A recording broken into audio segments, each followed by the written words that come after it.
살아계신 하나님 아버지, 감사와 찬송과 영광을 올려드립니다. 아멘. 오늘도 저희들의 생명을 연장시켜 주시고 새날을 허락하시고 건강 주시고 저희들의 발걸음을 하나님의 은혜의 보좌 앞으로 옮겨주셔서 찬송하게 하시고 기도하게 하시고 하나님의 말씀을 들을 수 있는 복된 시간을 주시니 아버지 감사합니다. 아멘. 아버지, 이 자리에 나온 하나님 앞에 나온 한 심령들에게 하늘 문을 여시고 주여. 진리의 영으로 성령으로 임하여 주셔서 아멘. 하나님의 말씀을 들을 때에 잘 듣고 잘 받아 마음의 신비에 새기게 하시고 아멘. 아버지, 회개의 영을 부어주사 아멘. 하나님 앞에 울며 애통하며 회개하며 돌아오라 하시는 이 말씀을 가슴에 잘 새기고 오늘 한 날 하나님께로 돌아가는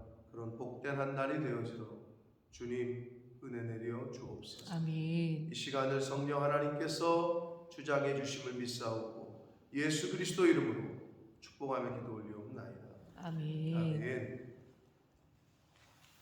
자, 어제 요엘 선지자는 시온에서 나팔을 불며 나의 거룩한 산에서 경고의 나팔을 불라 라고 말씀을 했습니다. 2장 1절에 하나님의 경고의 나팔 소리를 먼저 들어야 될 곳은, 나팔 소리가 먼저 울려야 될 곳은 바로 오늘날로 말하면 교회입니다.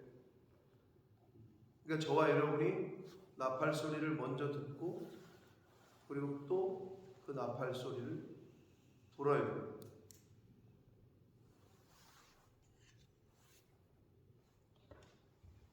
그 경찰관의 외침이 제 눈에 아직도 선한데, 뉴스를, 한국 뉴스를 못 보시는 분들은 못 보실 수 있는데, 그 이태원 참사가 일어나고 한 경찰관이 울부짖으며 저 밑에서 사람이 죽고 있어요, 내려가지 마시고 빨리 뒤로 돌아가시라, 목이 쉬어라고 외치는데 사람들은 음악 소리와 술 취했지요. 사람들이 다 그래. 그냥 거짓말인 줄 알았는데 에이 설마 뭐 이랬다는 거지. 근데 그 경찰관을 누가 찍었어. 또 그거를 그렇게 외치는 사람을 왜 찍고 있는지 모르겠어. 그건 또 참 또 무슨 심보인지 모르겠어. 근데 어떻게 또 그렇게 찍혀가지고 기록에 남겨 있는 건데 막 목이 터져라 외쳐요. 목이 쉬어가면서 10만 명이 그 일대에 있었으니 뭐 압사당할 만하지만, 근데 그렇게 외치는데도 듣지를 못해요. 왜? 세상의 음악과 술 취했죠. 영적으로 똑같아요. 하나님의 말씀을 왜 듣지 못하느냐? 다른 소리가 너무 커. 근데 몇몇 사람은 그 얘기를 듣고 돌아갔다는 거야. 그러면서 글을 올린 거지. 내가 저 경찰관의 소리 때문에 살았다. 그런 걸 보면서 그 경찰관도 울부짖어요. 이 사람들 아무것도 모르니까 저기서 지금 막 사람이 죽어가고 있는데 아비규환. 근데 아마 마지막 심판날에도 그러지 않을까. 하나님의 심판이 시작됐는데 에이 설마 여기서 계속 춤추고 술 먹고 놀고 있는 거죠. 아마 그러지 않을까. 그게 한 단면이 아닐까라는 생각을 제가 뉴스를 보면서 한 적이 있어요. 나팔 소리를 듣고 경고의 소리를 듣고 외쳐야 된단 말이죠. 하나님의 심판이 임박했다. 그런 의미에서 교회에서부터 하나님이 나팔 시온에서 불어라, 나의 거룩한 산에서 불어라. 오늘날로 말하면 교회에서 불라는 소리거든요. 그 말씀을 1절에 하셨는데 오늘 12절에서도 또 동일한 말씀을 하셔요. 자, 12절 말씀을 보시면 여호와의 말씀에 너희는 이제라도 내게로 돌아오라 이거거든요. 그런데 원문에도 이제라도 내게로 돌아오라. 그런데 제일 처음에 나오는 말이 뭐냐면 마음을 다하여 금식하고 울며 애통하도 마음, 진정한 마음, 진정, 진심이 아니면 소용없죠. 거칠해하는 금식, 뭐 우는 것도 그렇고 형식적인 그런 게 아니라 진심으로 마음을 다해서 내게로 돌아와. 그런데 구체적으로 어떻게? 금식해라. 그리고 어떻게 해? 울어라. 애통해라. 여호와의 말씀에 너희는 이제라도 돌아오라는 거예요. 이제라도. 근데 여기서 이제라도 돌아오라 할 때 이제라도가 뭐냐? 모든 것이 다 끝장나버린 상황에서라도. 이제라는 게 뭐냐? 다시는 회복할 수 없을 것이라고 판단이 되어지더라도 돌아오라는 거예요. 이제는 다 끝났다고 생각이 되더라도 그래도 어떻게 하라고? 하나님께로 돌아오라.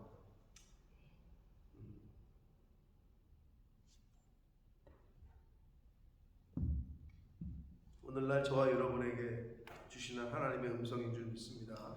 아멘. 우리가 이제라도 돌아와야 되는데, 자, 금식한다는 거, 인간은 이 먹는 거에 대한, 오늘날은 그렇지 않지만 하여튼 예전에는 다 이 먹는 것 때문에 전쟁하고 싸웠다 그랬잖아요. 근데 그걸 끊는다, 스스로 끊는다, 굉장한 결단이고 결심이에요. 금식해 보신 분들 알겠지만 쉽지 않아요. 자기 육체를 치는 건데 쉽지 않아요. 그러니까 세상과 단절하는 거라는 의미, 영적인 의미가 있는 거죠. 그러니까 나의 육체를 죽이는 거니까. 내 육체는 죽이고 영은 살리고. 여러분 금식한다는 걸 어떻게 배우셨는지 모르지만 금식할 때 밥만 안 먹고 그냥 누워있다. 그건 누구나 하지. 근데 제 스승이 뭐라 그랬냐면, 제가 금식한다고 그랬더니 가서 모든 기도원에서 하는 예배를 다 참석하래. 기도원은 기본적으로 4번인가 그래, 집회가. 새벽 예배부터 오전, 오후, 저녁 4번인가 그랬던 것 같은데 3번이 아니고 4번이더라고. 근데 그걸 다 참석을 하래. 그랬더니 또 하시는 말씀.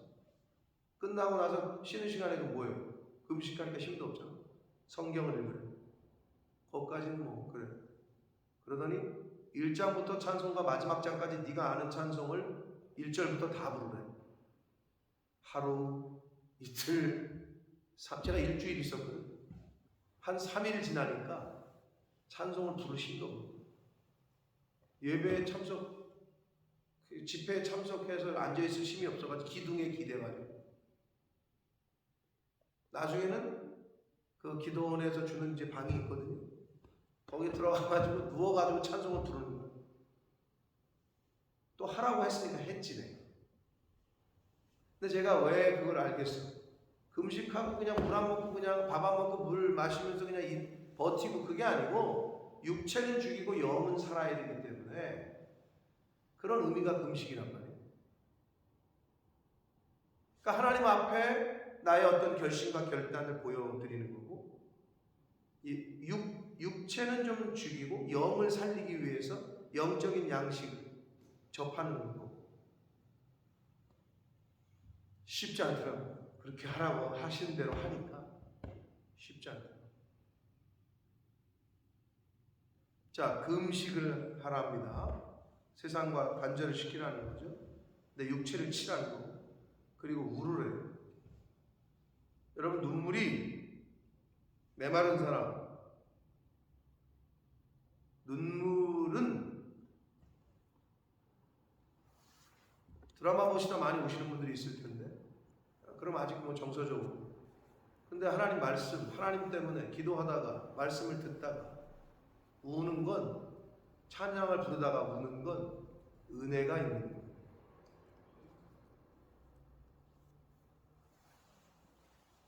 제가 이 자리에 딱 앉아가지고 3개월을 울었다니까.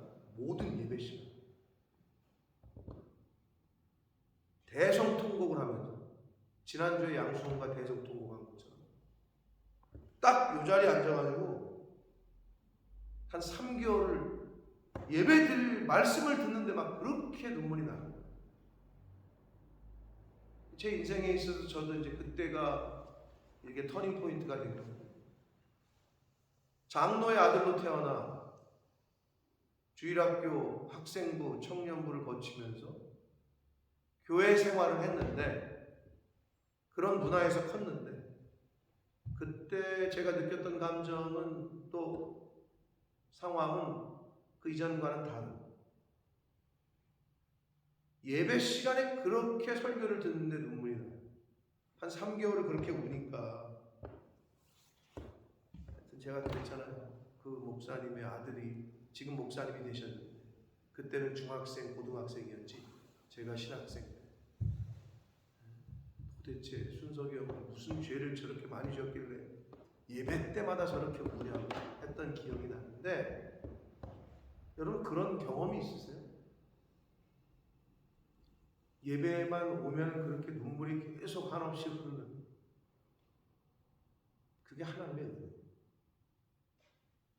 하나님의 은혜를 입은 자 울지 않을 수가 없어요. 근데 울라고 해도 잘 안 울어질 때가 있어요. 그래서 눈물을 흘리는 거는 그 여자의 최종의 무기가 눈물이다. 세상 사람들이 그러는데 하나님 앞에서 우는 거는 그게 가장 빠른 길이에요. 용서를 받고 복을 받는 가장 빠른 길. 그래서 성경에서는 계속 울라라고 말씀하고 있는 거예요. 금식하고 울며 애통하고 애끓는 심정, 그걸 하나님 앞에 보여드리라는 거예요. 그런데 어떻게? 그런 것, 금식하는 것도 좋고 우는 것도 좋고 애통하는 것도 좋은데 마음을 다하여 거칠게 하는 거 말고 그냥 보여지는 거 말고 이 온 마음을 다해서 이제라도 하나님께로 돌아오라. 그래서 하나님께 돌아가는 방법 중에 구체적인 것은 금식하고 울며 애통하는 마음을 다해서 그렇게 하면서 하나님께로 돌아가는 거예요. 13절, 12절과 이어서 비슷한 말씀을 하시는데 너희는 옷을 찢지 말고 마음을 찢고 너희 하나님께로 돌아오라. 그러니까 하나님께로 돌아가는 방법에 대해서 구체적으로 설명하는 거거든요. 근데 옷을 구약시대에 왜 찢었죠? 어떨 때 옷을 찢어요? 내 슬픔을 나타내. 불행한 일이나 슬픔이나 회개 등을 표현할 때 옷을 찢었는데 야곱이 요셉이 죽었다는 소식을 들었을 때 옷을 찢습니다. 아이성 공격에 실패한 후 여호수아가 옷을 찢어요. 하나님 앞에 회개할 때 옷을 찢었거든요. 그런데 지금 요엘 선지자는 옷을 찢지 말래. 그리고 마음을 찢으래. 대단한 문학적인 표현이죠. 마음을 어떻게 찢어 도대체? 옷이야 뭐 손에 잡히니까 찢지. 즉 여러분 다 지금 뭐 생각하시는 대로 형식적인 회개에 필요 없다는 거예요. 형식적인 제사, 형식적인 예배 드리는 거 필요 없다는 거예요. 사람도 느끼겠거든. 아, 저 사람이 지금 형식적으로 와서 앉아있구나. 마음은 딴 데가 있구나. 이것도 느끼는데 하나님이시겠어요? 우리의 심장과 폐부와 마음을 다 감찰하시는 분이 그걸 모르시겠네요. 그래서 지금 요엘 선지자는 마음을 찢고 너희 하나님께로 돌아오라 라고 말씀합니다. 신명기 10장 16절에 보면 할례, 마음의 할례를 해라 라는 표현이 있어요. 사도 바울은 로마서 2장 29절에 할례는 마음에 행하라 라고 동일한 말씀을 하셔요. 그게 바로 마음을 찢고 마음의 할례 같은 의미예요. 우리가 진정으로 찢어야 할 것은 우리의 마음입니다. 아멘. 아멘. 죄송하지만 사람도 느끼잖아요. 저 사람이 좀 진정성이 있는지 아니면 형식적인지, 그냥 나와서 앉아있다 가는구나 이런지 여러분도 느낄 텐데, 목사야 당연히 느끼죠. 앉아있는 태도만 봐도, 눈빛만 봐도 알 수 있어요. 하나님은 말할 것도 없고, 우리 속을 다 보고 계신데 뭐 어떤 뜻에서 하는지, 어떤 의미에서 하는지. 하나님 앞에서 마음을 찢으시는 저와 여러분 되시길 축복합니다. 아멘. 그러니까 여호와께로 돌아가는 방법에 대해서 지금 이렇게 울고 금식하고 애통하고 마음을 다하는 게 마음을 찢는 거예요. 그렇게 여호와께로 돌아오라. 그러면 하나님은 은혜로우시고 자비로우시며 노하기를 더디하시며 인애가 크시사 뜻을 돌이켜 재앙을 내리지 아니하시나니. 14절 이어서 주께서 혹시 마음과 뜻을 돌이키시고 그 뒤에 복을 내리사 너희 하나님 여호와께 소제와 전제를 드리게 하지 아니하실는지 누가 알겠느냐? 너희 하나님 여호와께 소제와 전제를 드리게 한다는 거예요. 즉 예배를 회복해 주시겠다는 거예요. 즉 하나님이 이제 내가 너희와 만나겠다는 거예요. 제사는, 예배는 하나님과의 만나는 통로거든요. 아니 다 받아보셨겠지만 비자 받으려면 어떻게 해야 돼? 영국 들어오려면 대사관을 가야 돼. 주한 영국 대사관에 가서 비자를 받아야 된다. 하나님을 만나려면 교회를 와야 된다니까. 이 교회에서 예배드리는 걸 통해서 하나님과 접선을 하는 거예요. 하나님의 영과. 여러분 세상 영, 거짓의 영 이런 거 접선하고 음란의 영 접선하려면 어디 가시면 되는지 다 알잖아요. 홍등가 같은 데 가보세요. 나이트클럽 같은 데. 거기에 거룩한 게 있어요? 그러니까 가지 말라는 거예요. 거기의 영 자체가, 거기는 다 그런 영들만 있다고. 그런 영을 소유한 사람들만.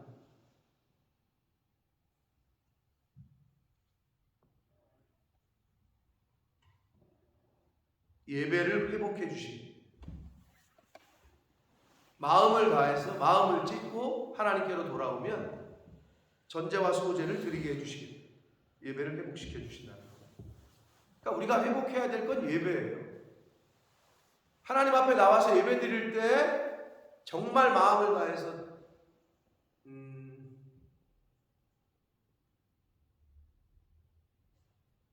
한국에서 그런 표현을 썼죠. 영국은 그런 표현이 있나 몰라요. 주일 대예배.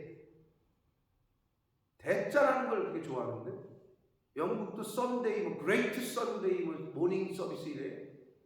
그런 건 없는 걸로 아는데 왜 주일은 대예배고 그럼 나머지는 소예배?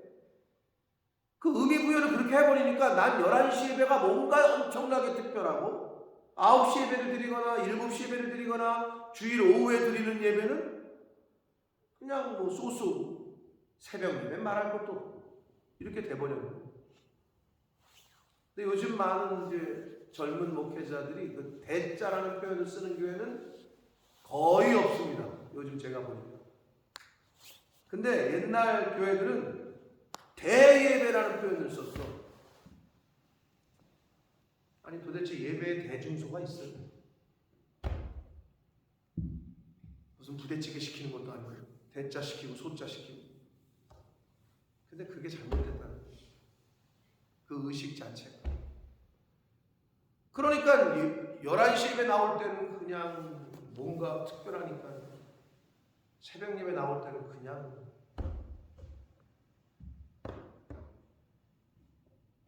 마음 자세가 모든 예배가 똑같아야죠. 그렇죠? 아니에요? 모든 예배가 똑같아야 되죠? 아멘. 네, 그렇죠. 아니 이 예배 시간에는 하나님이 뭐 반쪽만 나오시나? 그런 인식 자체를 바꿔야 돼요. 의식 자체. 예배를 회복해 주시겠다. 15절 너희는 시온에서 나팔을 불어. 여기 또 한 번 나오네요. 시온에서 나팔을 불라. 거룩한 금식일을 정하고 성회를 소집하라. 하나님의 교회, 오늘날로 말하면 이 교회에서 나팔을 불라는 거예요. 네. 목사가 나팔을 불어. 영적으로 거룩한 제사장 된 저와 여러분이 나팔을 불어야 돼요. 그래야 그들이 듣는다. 몇 명이 있어요. 영상 찍힌 거에 경찰관이 그렇게 소리 지르니까 웬 여자가 그 빽빽하게 골목에 들어선 그 압사 현장에 여자가 밑에는 올라오지 마세요. 위에는 밀지 마세요라고 웬 여자가 소리치고 있더라고. 근데 그 수많은 군중들 중에 아무도 얘기를 안 해요. 안타까운 거죠. 그렇게 아무리 생명을 살리는 나팔 소리를 목소리를 냈는데 그거는 전파가 안 되고 뭐 보신 분들 있을 거예요. 근데 거기다 공공연하게 그건 안 지켰는데 사람들 생존자들 얘기가 뒤에서 밀어 하는 소리는 또 왜 그런 거에는 또 사람이 그걸 보면서 제가 사람은 역시 분명히 올라오지 마세요. 밀지 마세요. 이 소리는 전파가 안 되는데 그 많은 사람들 중에 뒤에서 누가 한두 명이 밀어! 그랬더니 밀었다는 거예요. 이 순간에 미니까 이게 도미노처럼 그냥 압사가 되는 거예요. 왜 밀지 말라는 소리에는 귀를 안 기울이고 밀어라는 소리에는 귀를 기울일까요? 그게 인간의 죄성이에요. 하지 말라고 하는 소리에는 잘 귀를 기울이질 않아요. 왜 그럴까? 이게 죄성이 있어서 그래요. 시온에서 나팔을 불어 거룩한 금식일을 정하고 성회를 소집하라. 16절 백성을 모아 그 모임을 거룩하게 하고 그랬는데 그 모임이라고 번역한 이 히브리어 단어가 헬라어의 에클레시아, 신약의 교회를 뜻하는 단어예요. 거룩한 성도들의 모임.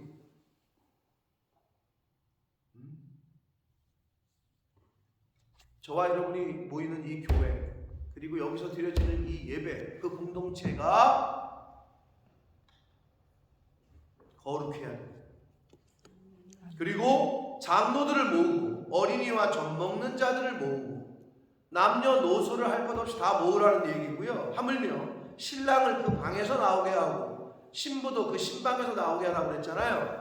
이스라엘은 지금도 그런지 모르겠어요. 그건 내가 뭐 확인 안 해봤는데 구약시대에는 결혼하고 나서 1년이 안 지난 한마디로 신혼부부의 남자는 전쟁이 나도 소집을 안 했다.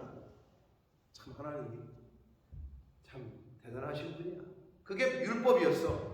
결혼하고 나서 1년이 안 지나잖아? 그럼 전쟁에 징집이 안 돼. 신혼은 1년은 그래도 보내야 된다는 거지. 야, 참 멋쟁이셔 하나님.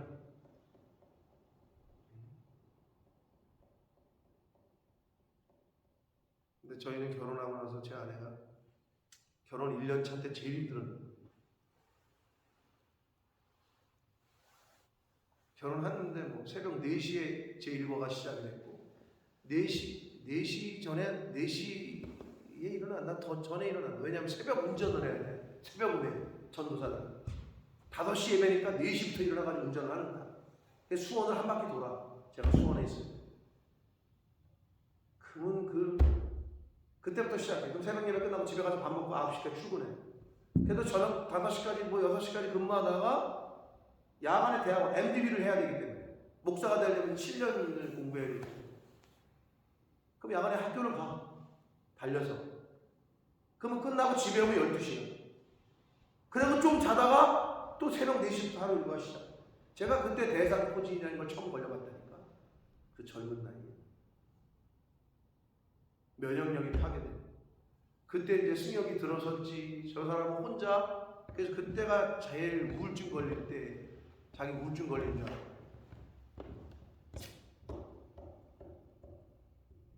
그때가 제일 힘들어요. 그러니까 그런 거를 좀 성경에 맞게 좀 하나님의 이 성경을 좀 해석해서 좀 그런 시간을 어떻게 보면 저거랑 비슷한 거네요. 세상에서 애 들었으면 육아휴직 시키는 거. 직장 다니다 말고 유자 돈 주면서 1년 쉬어라. 애 키워라. 그게 어떻게 보면 굉장히 성경적이에요. 제가 좀 큰 교회 담임 목사가 되면 전도사들이 애 가지면 한 6개월 쉬다 와. 이러면 얼마나 센세이션할까. 왜 교회에서는 그걸 못하나? 왜 도대체 세상에서는 육아휴직이 있는데 교회 전도사님들에게는 왜 육아휴직을 안 주지? 여러분이 나중에 어느 교회를 섬기거나 좀 그렇게 되시면 그런 거를 좀 주장을 하세요. 아니 세상도 육아휴직이 있잖아요. 근데 왜 전도사님들은 애 가지고 육아휴직하면 안 되지? 홍집사님, 육아휴직이라는 거 있는 거 알죠? 근데 왜 교회에서는 그걸 안 하지? 왜 못하게 하지? 아무도 그런 걸 하는 교회가 없어, 한국 교회에. 지금 생각하니까 그러네? 근데 만약 그거를 성도들이, 근데 그러려면 교회가 그걸 뒷받침해줘야 되고, 목회자의 철학에 동의를 해야 돼. 당연한 거 아니에요? 그렇게 해드려야 되는 게. 지금 생각하니까 그러네? 그게 당연한 거 아니에요? 아니, 세상도 육아휴직을 하는데, 그럼 얼마나 그게 하나님이 기뻐하시는 일 아닐까? 갑자기 그런 감동이 오네. 나중에 제가 그런 자리에 있으면 꼭 실천하면 신문에 나겠죠? 야, 이 교회는 전도사를 육아휴직을 준다. 야, 근데 당연히 그래야 되는 거 아닌가? 세상도 그러는데 이 영상을 보시는 다른 혹시 성도님 계시다면 섬기시는 교회에서 그런 걸 좀 사무연회 때 손들고, 아니 우리 세상도 이러는데 우리 전도사님들 애 가지고 신혼 초인데 6개월 육아휴직을 줍시다. 이런 거 사무연회 때 공동회 때 건의하시라. 여기서 신랑도 신부도 나오게 하라는 얘기는 전쟁 때도 신랑을 징집을 안 했는데 하나님의 심판의 날이 가까워왔을 때에는 나와서 뭐 하라는 거예요? 기도하라는 거예요. 회개하라는 거예요. 지금 방에 니네끼리 뭐 직분받고 할 때가 아니라는 거야. 장로들이건 어린아이건 새 신랑이건 새 신부건 다 나와서 하나님 앞에 울며 회개하며 애통해라 라고 지금 말씀하고 있습니다. 17절 여호와를 섬기는 제사장들은 낭실과 제단 사이에서 울며, 여기 울라는 말이 왜 이렇게 많이 나오는지 제가 이 말씀 준비하는데 가끔 제 아내가 여보 울어야 돼, 울어. 그게 하나님의 음성이었던 것 같아요. 네? 제가 안 우니까 아들을 울게 하시는 건지, 아무튼 지난주에 제 아들이 승우가 그렇게 대성통곡을 해가지고 내가 놀래가지고 그냥 이렇게 한 게 아니라 완전히 제가 요 자리에 앉아가지고 울 때가 생각이 나더라고요. 물론 아무튼 여러 가지 저기가 있었겠지만 아무튼 은혜가 임했으니까 울었을 텐데 여기서도 또 울래. 그런데 여기서 낭실과 제단 사이에서 울라 그러잖아요. 자, 그러면 제단은 어디예요? 오늘날 말하면 어디예요? 여기겠죠? 제단이 여기야. 그럼 낭실이 어디예요? 영어 성경에는 잘 나와 있을 거예요. 낭실이 어디냐? 성전의 현관문.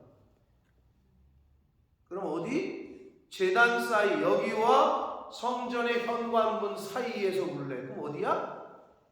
그럼 어디예요? 교회 안에서 울라는 거야. 이 안에서. 드라마보다 울지 말고 집에서 하나님의 이 전에서 제단과 현관, 성전의 현관 사이에서 교회 안에서 울라는 거지 이게. 네?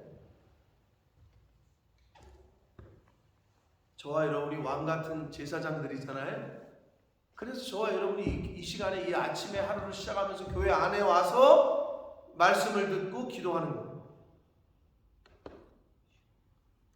여호와를 섬기는 하나님을 믿는 모든 사람들은 성전 안에서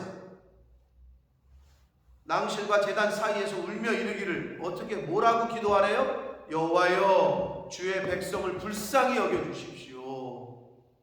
이렇게 기도하래요. 그리고 주의 기업을 욕되게 하여 나라들로 그들을 관할하지 못하게 하십시오. 어찌하여 이방인으로 그들의 하나님이 어디 있느냐 말하게 하겠나이까. 즉 이방인들로부터 조롱을 당함으로써 하나님까지 비웃음을 당하지 않도록 여호와의 이름이 망령되게 일컫지 않도록 그렇게 기도하라는 거죠. 하나님의 나라와 하나님의 이름이 세상 사람들로 비웃음 당하지 않도록 하나님 역사해 주십시오. 야, 네가 믿는 하나님이 어딨냐? 이러지 않도록 하나님의 백성들을 불쌍히 여겨주시고 긍휼히 여겨주십시오 라고 기도하라는 거예요.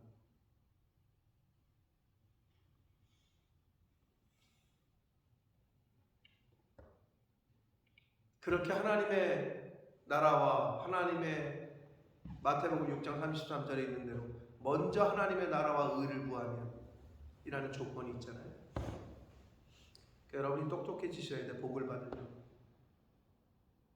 여러분의 자녀가 잘 되고 여러분이 하는 일이 잘 되기를 원하죠. 교회를 축복하고 주의 종을 축복하고 하나님의 영광과 하나님의 일을 위해서 기도하고. 제가 누누이 말씀드리잖아요. 그러면 된다니까. 그러면 구하지 아니한 그 모든 것은 하나님이 덤으로 주신다니까. 아멘. 근데 입만 열면 내 새끼, 일만 열면 내 사업, 입만 열면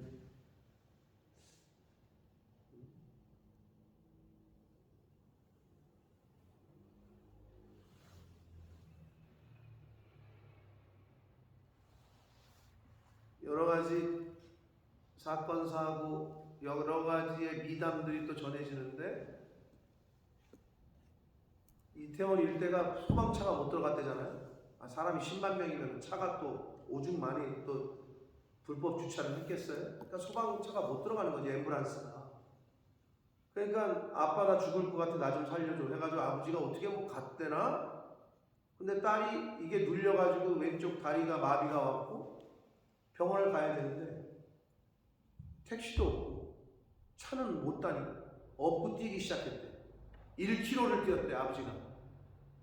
근데 그 뛰는데 1km까지 뛰어서 이제 택시를 잡아야 되는데 그곳을 벗어나서, 근데 웬 30대로 보이는 젊은 남녀가 차를 세우고 타시라고. 그래서 병원을 가는데 그 인근의 병원이 다 풀로 차니까 이태원에서 분당 차병원까지 굉장한 거리거든요. 그 거리를 그 새벽에 병원에다 내려다 주고 없어졌대요. 그 사람을 찾는다. 경황이 없었던 거지. 그 아버지도 그냥 빨리 딸을 병원에 응급실에 놓아야 되니까 그 사람들의 뭐 연락처를 주고받을 새도 없이 사라진 거지. 근데 이제 그걸 찾는다. 도와준 사람들을 찾는다. 나 아닌 다른 사람들을 돌보면 세상에서도 뭐라 그러느냐? 의인이라고. 하물며 하나님께서 성경의 전체 메시지가 그거잖아요. 너 아니고 다른 사람. 하나님 사랑, 이웃 사랑이지 하나님 사랑, 내 새끼 사랑, 하나님 사랑, 나 사랑이 아니라고. 근데 인본주의는 뭐야? 너를 사랑해. 네가 행복해야지. 네가 하고 싶은 거 해야지. 인본주의는 그래요. 사람이 중심이야. 근데 교회는 누가 중심이야? 누구 중심?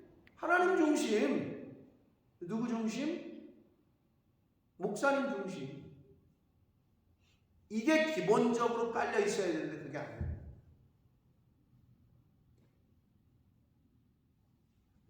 사랑하는 성도 여러분, 하나님 사랑, 이웃 사랑, 이게 율법의 완성이요 마침이라고 했습니다. 아멘. 자, 오늘 요엘서 2장 12절부터 17절에 몇 가지 중요한 포인트들이 있었어요. 하나님께로 돌아오는 방법에 대해서, 그리고 역시 나팔은 어디에서 불어라? 시온에서 불어라.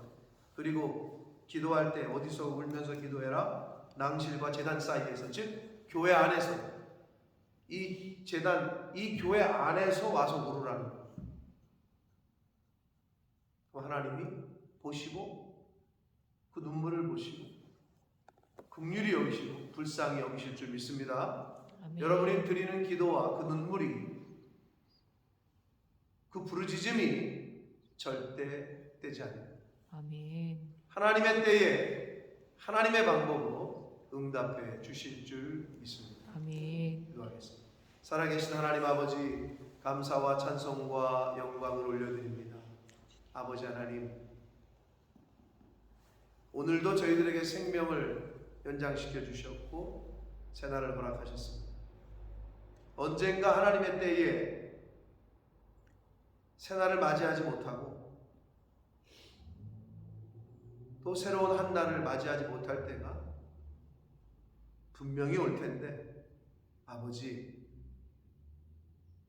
그때가 언제인지 모르나 하나님이 허락하시는 시간과 생명과 육체의 건강과 이 모든 것들을 주실 때 그 은혜에 감사하며 또 기쁨으로 주신 모든 것들을 통해서 하나님께 영광을 돌리고 하나님이 맡기신 사명들을 위하여 헌신하고 애쓰고 힘쓰는 이 자리에 있는 하나님의 자녀들 되어지도록 주님 은혜 내려 주옵소서. 아멘. 내가 하나님의 일을 관심을 둘 때 하나님께서는 나와 내 가정과 내 자녀손들에게 관심을 가지실 줄 믿사오니, 아버지, 내가 내 자식을 지키거나 내가 내 하는 일을 흥하게 할 수 없음을 깨닫게 하시고 하나님이 경영해 주시고 하나님이 지키셔야 가장 안전하다는 것, 가장 복되다는 것, 아버지, 이제는 이거를 잊지 않게 하셔서 내가 마음을 쏟고 마음을 두어야 할 곳에 마음을 쏟고 마음을 두는 그러한 하나님의 백성들, 제사장들 다 되어지도록 주님 은혜 내려 주옵소서. 아멘. 예수 그리스도 이름으로 축복하며 기도드리옵나이다. 아멘.